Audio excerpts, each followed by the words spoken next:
Hey you guys, welcome to book review number 48. Paul Theroux's Riding the Iron Rooster by Train Through China. There, you can see it. Okay, so in this book, Paul Theroux travels initially from France and Russia, and that's only the very slight beginning of the book, on train all the way through modern China. I shouldn't say modern China. It's actually, this book was written in the 1980s, 1986, I want to say. And so something that's kind of interesting about it, other than the fact that he takes a train ride all over China, which I'll get to shortly, is the time period in which it's set in. It's really post-Maoist era, so all of the insanity and just general deprivation that was going on then was all set aside. That was over, cast out. But really, modern China had not started to take off yet. I really feel that. Because it's put in this era, kind of this in-between era, this sort of twilight era, it really forces Paul Theroux to kind of examine what's going on in each circumstance he's in, not have some preconceived idea of what China is, and then project that upon whatever circumstances there are on the ground. I think you see that a lot in a lot of modern books that are written about China. They talk about how strong the economy is, and how everything's taking off, and the prosperity, also mixed with the some deprivation. China's not a per capita wealthy country yet, but they talk about this, and then they go to the circumstances on the ground, and in reality, they're not really observing. They're just kind of projecting upon what their opinions of the place are on, I got all these props that I'm working with today. They kind of project their opinion of this, oh, China is so fast, oh, it's such a moneymaker, oh, people are on the move, things are changing, and they don't actually observe what's going on. And because of the time period that this book is set in, I really feel Paul kind of, he observes. So when he goes to China, he'll kind of do like a stretch on the train, and then a stretch in a city, and then a stretch on a train, stretch in another city. So it's not really a story about one continuous train ride. It's really kind of a set of stories. And it's also one of the reasons why the book is 500 pages in tiny print. Because of how in-depth it is. I don't think you could write a book like that if it was just over the course of one train ride. I think it would be kind of difficult to go through every single one that's in here. I mean, I think there are 22 chapters in this book, and a lot of them have to do with that specifically. Like a train ride, and then a city, and then a train ride. I'll just cover a couple of the highlights. The title of the book has to do with the Iron Rooster, which is purportedly the worst train in all of China. Now, I'm sure things have changed, as I said, because this was set in the 80s. But it was the train ride from... where is it? No, I'm going to lose it, and I'm not going to find it. Zheneng? Or is it Lushan? Lanzhou in western China, which is really sort of more like central China, but just in terms of the way the demographics are, everyone lives on the East Coast. So it's viewed as sort of like western China. They live in the eastern half of, the eastern half of the country. So it's sort of viewed as kind of like the West. But it's a train journey from Lanzhou to the capital, Urumqi. And he just kind of talks about, how the train tends to break down. He talked about how there was a train that was completely engulfed in sand. and kind of, I feel one of the reasons that he chose this as the title of the book was it kind of expanded on something that was similar throughout all his train rides, which were the lack of customer service, the sort of garbagey, not really like piles of garbage, but just sort of like filth on the floor. Like I said, people would often eat sunflower seeds and then just spit them on the floor, and there would be spilled drinks. People weren't real clean. There wasn't a high level of cleanliness. And that was kind of just exacerbated kind of in the this particular train ride. But what he also mentioned on most of these train rides was how boisterous the people are, how despite the reputation of China kind of being a closed society, how open people actually were to talk to him, particularly in the time period when he was kind of not the very first, but sort of the first-ish wave of Westerners that were traveling into China after the completely closed down era of Mao Zedong.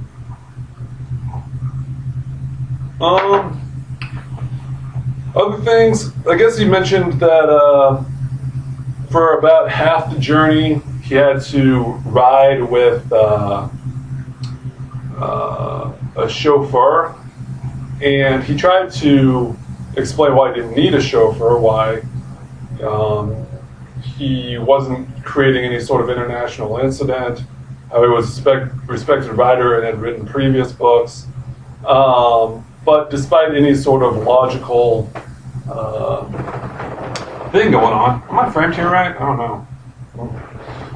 Despite any sort of logical reason why that they just forced this chauffeur to go along. And actually about 2/3 of the way through the book, he ditches the chauffeur, which he'd been trying to do in like small segments, like when he was in cities and stuff. But actually does it permanently, and recalled something that Peter Hessler, who wrote another book on China, actually said, which is, in China it's easier to ask for forgiveness than ask for permission. So even though he had a faux pas by ditching this chauffeur, it was easier for him to ask for forgiveness for that if it was ever brought to him up to him at a later point, which it probably wouldn't be, considering how dispersed China is versus asking for forgiveness. And actually, that dispersed nature is something that's brought up in this book. You know, I mentioned that there are all these chapters, and people often think of China as this unifying force, like this unifying thing, particularly in the sort of, if you read like, I don't know, Time magazine or something, talking about the economics of China. But, you know, you just look at sort of the vast diversity in the region, and not even diversity that really comes to any sort of logical conclusion. I mean, the only thing that really kind of holds China together as a nation is the fact that the Han Chinese really dominate the landscape in terms of demographics and population. But in terms of, and he actually mentioned a quote in this book that he said, China is often, or what China really is it's a civilization masquerading as a country. So those two are kind of related, but one of the reasons that kind of the politics of China doesn't always work is because it's not like a unifying political ideal like the United States is, or Great Britain is, or even say like France is, despite how messed up France can be at times.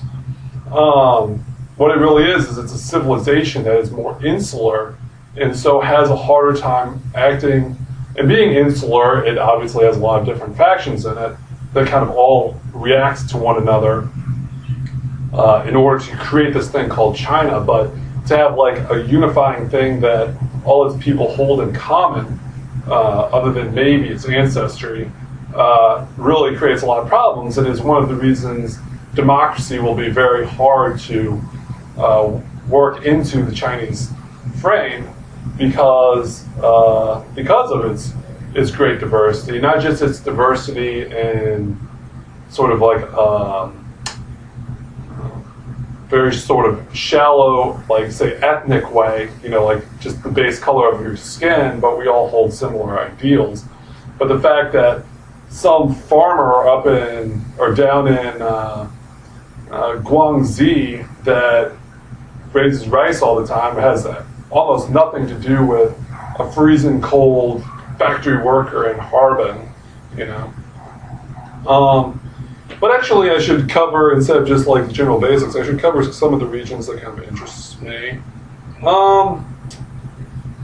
He went to Mao's tomb in Shaoshan, which I thought was pretty interesting. He said that even 10 years after Mao had died, so not that really long a time frame, that it essentially had been abandoned.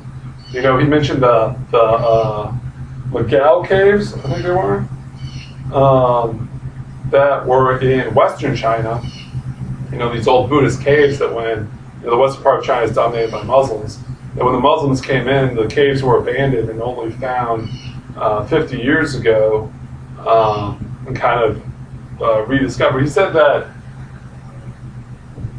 he imagined what the feeling was like at the Mao place was like what those Mao's hometown, they've got this whole, I should explain, they have this whole artifice in Mao's hometown because Mao was sort of like a cult hero when he was ruling, and millions of people would go there and very piously show their respects.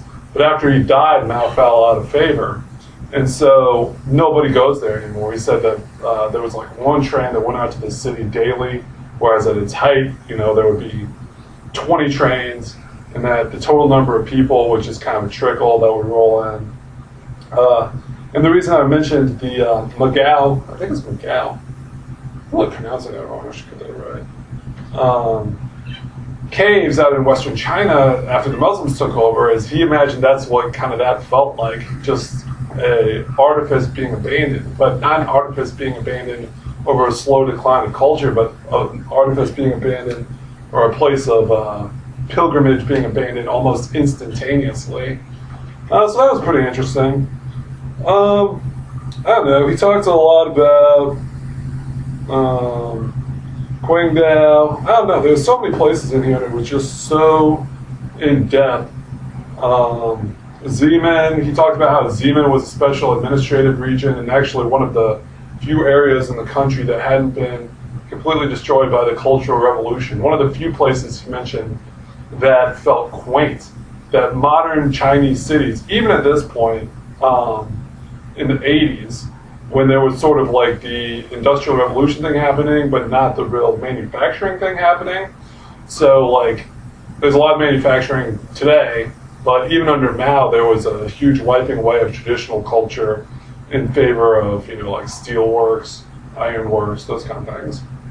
But he said Xiamen was one of the few places that actually felt quaint, that in most Chinese cities, the feeling was just being overwhelmed. It was just like big buildings, big factories, things breaking down, big piles of coal on the street, things not quite working, but still, big shouldered, big in your face. Kind of like Chicago, I imagine, would have been, 100, 150 years ago, maybe 100 years ago. He mentions that. What else does he mention? He mentions Canton and its, kind of completely separate attitude from the rest of the country, that even though they're Chinese, it's completely different. Qingdao, that's another place that he mentions is kind of quaint because of the German influence.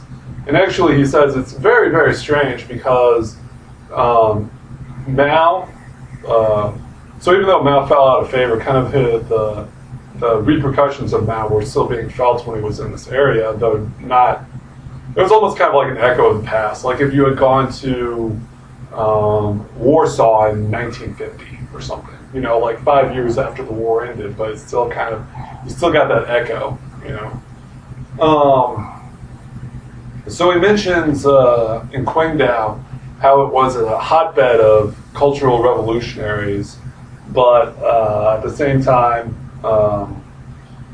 also preserved because Mao actually had a German-style home there, and there were a lot of, Qingdao being the traditional home of the German colonies. So yeah, there was definitely kind of a weird dichotomy there. He also said it was very much like London, like there was a lot of fog and kind of coolish, which is different from the rest of China, which tends to be either scorched earth, dry, like in the Gobi, or even in, say, Manchuria, or just like jungly, rice wet type. What's some other things? I guess another thing that kind of stood out to me is he said, I'm just kind of rambling here, is he said, if anyone's still actually watching, that in China, people have overtaken the landscape to the point that outside of areas that are viewed as, they have taken over the wilderness. Areas that are viewed outside of, say, like monuments, like Tianshan or famous mountains or something, that there's like no trees. Like every available part of the ground has been used for agriculture, has been used for humans. It's human influenced. There's no organic things left.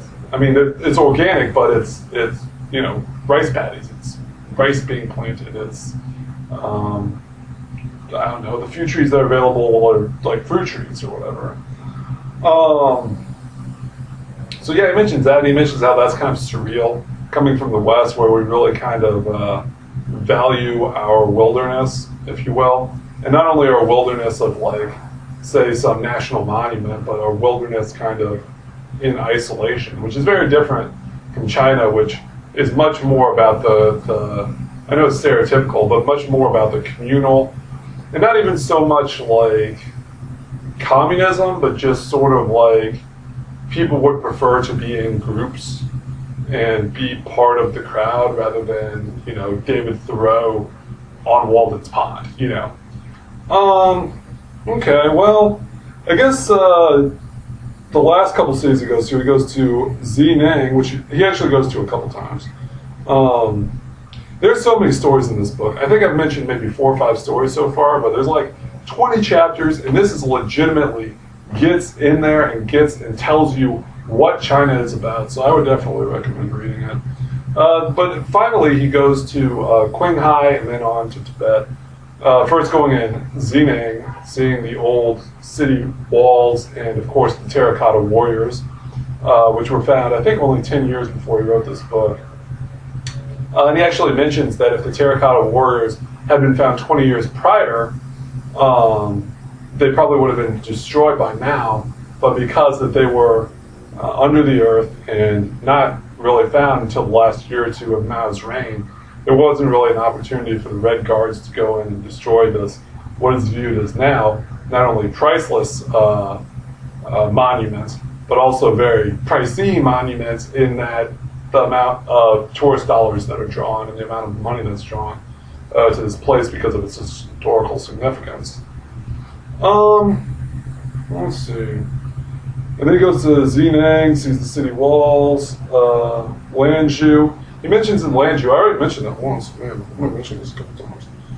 There's just so many, he covers every major city. He covers Sichuan, Chengdu, Chongqing, Wuhan, Shanghai. He covers all of them. I'm not even going to mention anything about laying down. So he takes this final train to Tibet, and I felt that this was kind of the sad, ironic thing, is that he had to get a driver, and it was kind of an interesting story about how to get from Qinghai, which is kind of connected by railway to the rest of China, down into Tibet, the famous rooftop of the world that's so isolated. He said at the time, maybe the one thing that is going to change or save Tibet is the fact that there's no railway there. That every other province in China you can get a railway into, but you can't get a railway into Lhasa. Well, little did he know that, I don't know, this book was written in '86, that maybe in 2003 or 2004 or something, the Chinese government actually was able to extend its railway all the way into Lhasa. And now actually Tibet is having to deal with a massive problem of Han immigrants versus its native Tibet population because of this railway, because of the influx of like internal immigration into this area. But in general, he kind of really likes the starkness of Tibet. I thought it was really great. Okay, well, I'm rambling and certainly not done this book justice, but I guess, like I said, one of the things is that this is so dense. It's one of those books that I'll definitely give high praise for, and really kind of, like I said in the beginning, he really observes. He really gets the essence of what's going on, not only in China, but in each of the individual stories that he's told, in each of the provinces that he goes to, even in each of the train rides he goes on. So yeah, highly recommended. Pick it up. If you want a kaleidoscope into what kind of early changing China looked like post-Mao, and just in general how also the observation of the certain timeless aspects about China are there too. So, you know, he observes, and it is a tremendous book. Anyway, Paul Theroux writing The Iron Rooster by Train Through China. All right, you guys, I'll try to keep these coming a little more often. I got a lot of books to read, so peace.